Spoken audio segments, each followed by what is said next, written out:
Well, I do want to welcome you all. This is my 12th year at the Work Truck Show, an industry that I truly love. And as we have people coming in, I'll just share with you that this is the second year that we've hosted an event to hyper-focus on digital marketing, the world of digital channels, because that's not the first thing you think about when you think about work trucks, right? So I'm really pleased to have a couple of wonderful panelists here. Amit is the president of Rollick.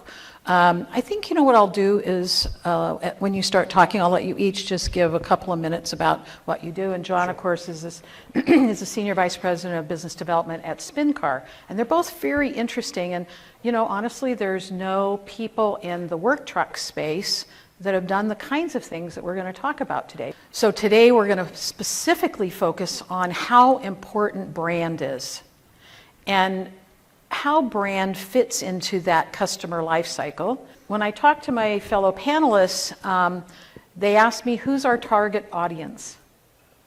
And we'll explore that a little bit together, but my answer was it could be anybody in this room. Brand loyalty is the truly positive feeling that a buyer or customer has towards a specific brand, and they kind of are dedicated to purchasing that same product or service repeatedly, typically because they expect the same results now and in the future. So brand is like a promise, right? And it's regardless of what the customer sees as the competition activity or what kind of changes happen around the environment. Brand is really, really a powerful thing. This is not a surprise to you. Understanding the customer first. How many of you really practice that proactive question answer over time to continue to learn what it is that is important to your customers rather than just presenting your product to them? Engaging with them. And as I was saying, one of the big, if you look at in a broad sense marketing, brand is a promise. It's a promise because of consistency. I tend to be kind of interactive anyway. Is there anybody in the audience here that has a particular brand of anything that they always buy? Yeah. Vodka. Great. What brand do you buy? It's a potato vodka. I can't pronounce it. Okay. It's got that Russian name, right? Yeah. All right. But you can recognize it, and that's what you always do. There were some great examples. What are some others? Yes? Porsche. All right. You were right. Those Porsche folks are Porsche folks, aren't they? Any others? Ford. Well, we knew that there was going to be a brand coming up like that, right? So that's great. Shoes, fast food. The whole purpose of a brand is really to save time for the buyer, to give them that feeling of consistency. Now, logo does come up. So I think we all just kind of know that to help people recognize things, it's good to have something that's, as simple as you can make it, as recognizable as you can make it. If you look at logos, for example, I've probably, that was my background, was building brands and logos, and I've actually sold some. And when you look at it, there's a difference between say what it is and say something completely different, like Apple. But when you see that little apple with the bite out of it, you don't need anything more than that, right? Differentiation, one of my favorite words. How are you different than anything? How does your brand communicate that? And then, of course, having influencers. That's what makes brand kind of spread and be validated.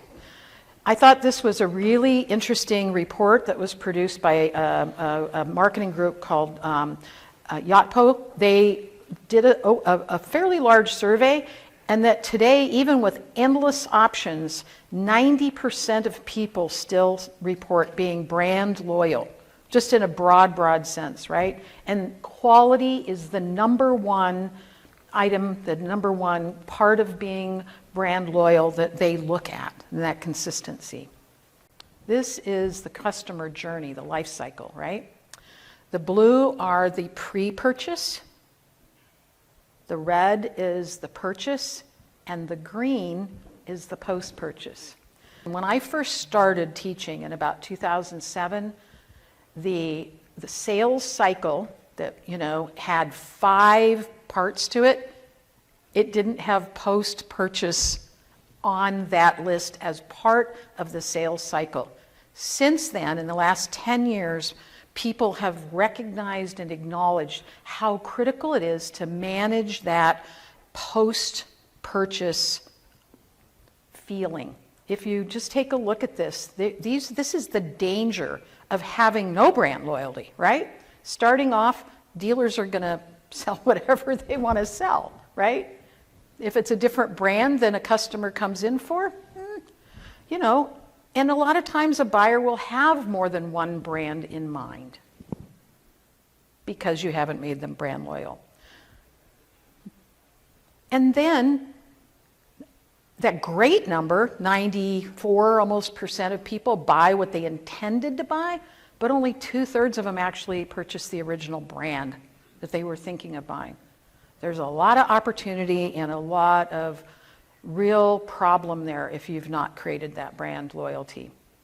So with that, I'm going to introduce Amit. He's going to give you a little background and talk the next stage of deepness.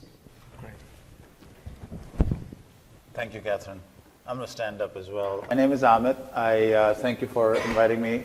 My company, Rollick, we focus mostly on the recreation and industrial space, so that's really more your power sports and RV and marine boats. We do a lot of research around brand and marketing and digital marketing. I could not believe how similar some of the problems, challenges are when you have an OEM and dealer networks, whether you're selling cars or you're selling RVs or you're selling work product. Let's talk a little bit about building brands, and towards the end of my piece, we will also talk about how to not destroy your brand. That's equally important. It's actually much more challenging nowadays. It takes forever to build a brand, and it takes seconds to destroy it. There's a lot going on in all of our lives and what you have to do as dealers, as manufacturers. And then all this stuff, technology, digital, it just makes it more and more complicated. So for people like us, we have to try to make it simpler for you so you can do your job. There are 4 things to kind of think about there.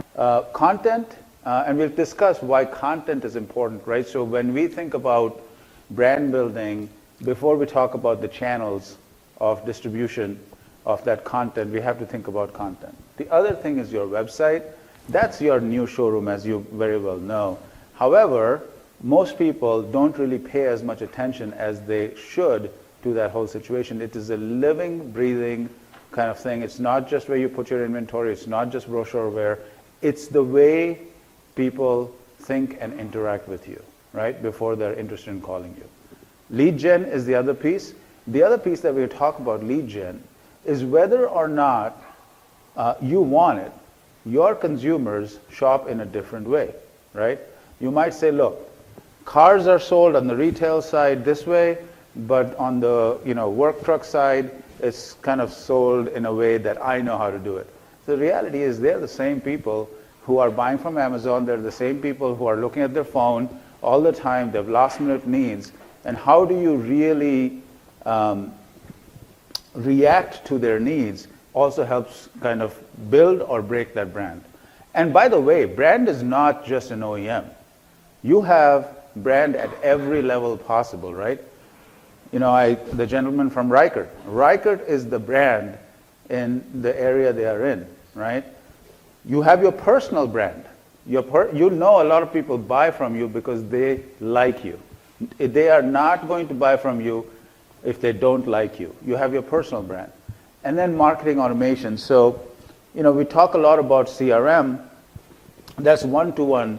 When you have a lead, you're working a deal, you got the CRM. Marketing automation is how do you take a lot of stuff that I'll talk about and then make it manageable for you, because you just can't do it all on your own, right? So this is a little bit of an eye chart, but I think it's an important one to walk through real quick. I will go in detail from circle to circle to circle. No, I'm just kidding. So think about different parts of the buying cycle. On the x-axis, you will see awareness that I am interested in this product, maybe a newer product. What are the brands out there that I'm interested in? What are the categories out there? All the way to a transaction, the purchase. And then a rational purchase versus an emotional purchase, right?